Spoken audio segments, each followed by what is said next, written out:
when I see gold going from 2,000 to, it'll make its way to 3,000. You can call it a 50% increase, but you can also call it a 50% crash of the US dollar. But as a measure of trust or reliance or faith in the dollar or dollar strength, you're comparing like to like, and you're not really getting an objective measure. To me, gold is that objective measure. It's not a currency. It's a form of money. It's a store of wealth. Gold prices are set to close 2024 with an impressive 27% gain, marking their best annual performance since 2010. The outlook for 2025 remains optimistic, driven by geopolitical uncertainties, robust central bank purchases, and sustained safe haven demand. Policies under the Trump administration add a mix of potential risks and opportunities that could further influence gold's trajectory. Legendary economist, investment strategist, and author Jim Rickards joins us to explore why gold stands as the everything hedge amid today's uncertainties. Drawing on decades of expertise in financial markets, economic warfare, and global risk analysis, Jim provides unparalleled insights into gold's enduring importance as a critical asset in a world of shifting power dynamics and market volatility. He frequently encounters questions about the dollar's performance, particularly given his work on currency wars, and often responds by saying, "It depends on what you're comparing it to." Amid global economic uncertainty, the United States faces a critical financial challenge: the steady erosion of the dollar's purchasing power. Between October 2020 and November 2024, the purchasing power index fell from 38.40 to 31.70, a 17% decline, highlighting a persistent decrease in the dollar's ability to buy goods and services. Rickards views gold as a more reliable and objective measure of value. While he owns gold and frequently recommends it, he clarifies that a gold bug mentality does not drive his stance. He also critiques indices like the DXY, which compare the US dollar to other fiat currencies, emphasizing that these currencies are deeply interconnected and subject to the same systemic vulnerabilities. Before we jump into more content, consider subscribing and enabling notifications to stay updated with our latest uploads. Let's now turn our attention to the video again. In addition to, obviously, I study gold and follow it very closely, and, in markets in general, whether I invest in them or not. Some I do, some not, but I'm always writing about them for our readers. And gold's had a great run recently. We all know that. We can look at the tape. It's hit a series of all-time highs. It ticked up to 2,800 per ounce. It's off that a little bit, but that's normal. Nothing goes in a straight line, so you have ups and downs. But gold is, in the vicinity of its all-time highs. So exactly, people say, gold, went from 1,800 to 2,200 and 2,700, 2,800. And I said, no, what you're witnessing, that is true from a data perspective, but what you're witnessing is the collapse of the US dollar. Now, people ask me all the time, partly because of my book, Currency Wars, and for other reasons, how's the dollar doing? And I say, well, it's getting a lot weaker. They go, wait, what are you talking about? The euro is down to 106 and the yen's pushing, approaching 159, and the yuan is blowing through 722, and the Bloomberg index is 105 heading to 106. Looks like the dollar is as strong as ever.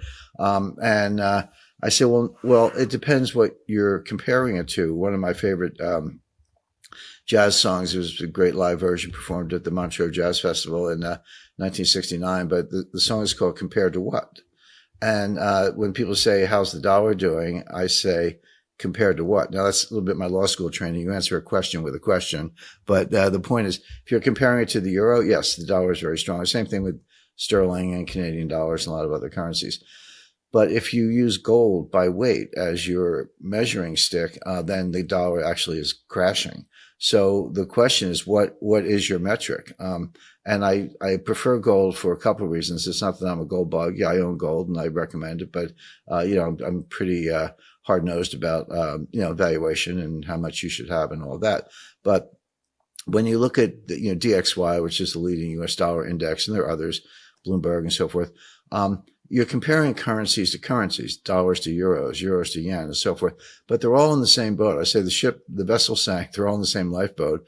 They may survive, but they may all sink together. But they're not going their separate ways. There's not going to be a world where the dollar has collapsed by some measure, and everyone says, "Oh, get me the euro," or get me the Aussie dollar or whatever.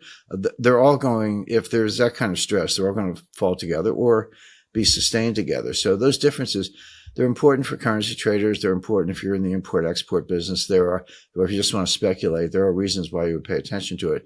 But as a measure of trust or reliance or faith in the dollar or dollar strength, you're comparing like to like, and you're not really getting an objective measure. To me, gold is that objective measure. It's not a currency. It's a form of money. It's a store of wealth. Amid growing global uncertainty and diminishing trust in the international order, central banks are turning to a time-tested asset, gold. This shift has also drawn speculators eager to capitalize on the trend. However, the move toward rebalancing reserves will likely be a prolonged process. While advanced economies typically hold up to 70% of their reserves in gold, BRICS central banks maintain a much lower proportion, averaging around 10%, with the majority still held in US dollars. Even central banks like the People's Bank of China, which may pause acquisitions when prices are deemed too high, are expected to continue increasing their gold reserves. Rickards points out that gold is the only common currency among BRICS members, currently at 9 but expected to expand significantly. For Rickards, this growing demand for gold, whether for central bank reserves or as a settlement asset, underscores its critical role in the evolving global financial landscape. If you're an investor, it's my favorite kind of trade. It's called an asymmetric trade. You have a kind of floor, no guarantee. But if central banks are buyers and continual buyers, and they don't try to gobble up all the gold in the world at once, the market's very liquid, but not that liquid. Russia is a good example. 10 tons a month, 20 tons a month. It's a little engine that could, but you do that for 15 years and you're going to get thousands of tons. But they kind of put a floor under things, which means you can buy. It doesn't go up the next day, but if the trend is up and there's a floor that keeps it from going down because the central banks come in and maintain the floor, that's a beautiful thing. And so that's one trend. Now the BRICS have accelerated that because they are in the process of they're doing a couple of things at once. They're coming up with their own currency, but very slowly. We might not see that for 10 years. And people say, well, they can't do it and all that. Well, I remind them that the Maastricht Treaty was signed in 1992, and the euro was not available until 2000. That took 8 years to figure out. I know Alberto Giovannini is one of the scholars who worked on that. And so, look, if it took the Europeans 8 years, I imagine it would take the BRICS, which is a little bit more of a polyglot kind of organization, just as long. By the way, the biggest issue in Europe and the euro was the conversion rates. I mean, you got Italian lira, French francs, German Deutschmarks. So, how would you value them all relative to each other? The purpose of saying, okay, lock it in. Here's the euro. That took a while because, the Italians wanted a little better valuation. Looking ahead, the factors influencing gold prices present a complex picture. The incoming Trump administration is anticipated to implement policies that may benefit the economy, but some measures could result in higher interest rates, potentially putting downward pressure on gold prices. However, this situation is a double-edged sword. Increased uncertainty surrounding Trump's policies and concerns over the effects of tariffs could drive demand for safe haven assets like gold, providing support for its price. Can gold remain a strong safe haven asset despite potential headwinds from higher interest rates under the Trump administration? We want to hear from you.